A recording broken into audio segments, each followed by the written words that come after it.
زمانہ جاہلیت میں لوگ بیٹیوں کی تربیت سے بھاگتے تھے، بلکہ بیٹیوں کے وجود کو ہی برا سمجھتے تھے۔ ان کا خیال ہوتا تھا کہ بیٹا تو اس سے تو نسل چلتی ہے، باپ کا نام روشن رہتا ہے، جبکہ بیٹی بیاہ کے اپنے گھر چلی جاتی ہے، اپنی اولاد میں مگن ہو جاتی ہے۔ تو یہ زمانہ جاہلیت کے خیالات تھے جس کو اسلام نے آ کے تبدیل کر دیا، بیٹیوں کی پرورش کی طرف توجہ دلائی، بلکہ ان کی تربیت کو زیادہ افضل قرار دیا، بیٹیوں کو عزت دی، مقام دیا، مرتبہ دیا۔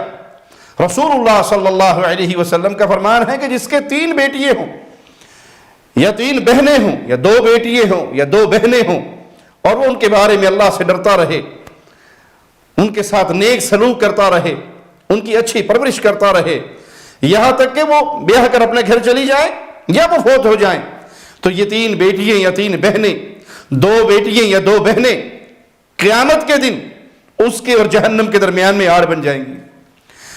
تو بیٹیاں پیدا ہونے پر ماتھے پر بل نہیں ڈالنے چاہیے۔ انبیاء کے گھر بیٹیاں پیدا ہوتی تھی۔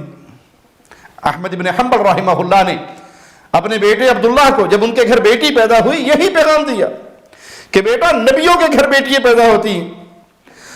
تو بیٹیاں پیدا ہونے پہ جن کا دل تنگ بڑھتا ہے وہ دیکھ لیں کہ ان کے اندر کون سی عادت ہے۔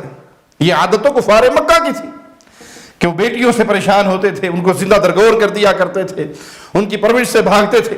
بیٹیوں کے بارے میں اللہ سے ڈریے۔ کیا معنی اللہ سے ڈریے؟ ان کی نیک تربیت کیجئے۔ یہ نہیں ہے کہ آپ ان کو بے حیائی کے راستے پہ چلائیں، برائی کے سارے اسباب ان کے پاس مہیا کر دیں۔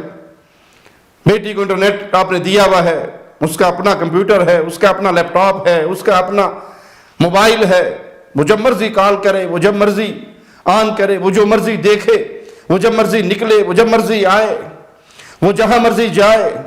بیٹی بڑی لاڈلی ہے جی، ہمیں اپنی بیٹی پر بڑا اعتبار ہے۔ بھائی آپ کون ہوتے اعتبار کرنے والے جب اس بیٹی کا خالق آپ کو یہ تعلیم دے رہا ہے کہ جہاں ایک لڑکی اور ایک لڑکا تنہائی میں ملاقات کریں گے، تیسرا ان کا شیطان ہوگا، اور آپ کہیں کہ مجھے بڑا اعتبار ہے۔ اور کتنے بدنصیب ہیں وہ لوگ جو دین کا نام بھی لیتے ہیں اور اپنی بیٹیوں کو دنیاوی تعلیم کے لیے دوسرے ملکوں میں تنہا بھیج دیتے ہیں۔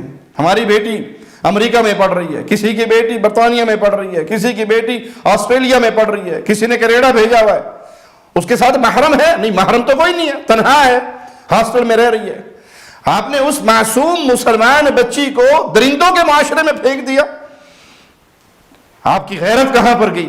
تو اللہ سے ڈریے، نیک تربیت کیجئے، بے حیائی کے راستے پہ نہ چلائیے، ان پہ خرچ کرتے ہوئے تنگ نہ پڑیے۔ یہ خرچ جو آپ اس پہ کر رہے ہیں، اس کو کھلا رہے ہیں، پلا رہے ہیں، دین سکھا رہے ہیں، قرآن سکھا رہے ہیں، اعلیٰ اخلاق سکھا رہے ہیں۔ اس بچی کی آئیڈیل آپ نے فاطمہ الزہرا کو بنایا ہے، اس بچی کے لیے آئیڈیل آپ نے خدیجہ الکبریٰ کو بنایا ہے، اس بچی کی آئیڈیل آپ نے عائشہ صدیقہ سلام اللہ علیہا کو بنایا ہے۔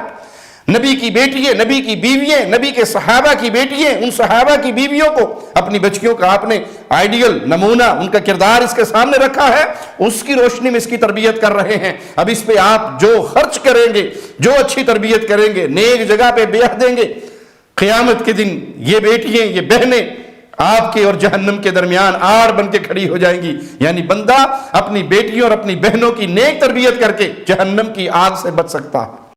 ہر لمحہ قرآن اور سنت کا ترجمان، فضیلت الشیخ توصیف الرحمان۔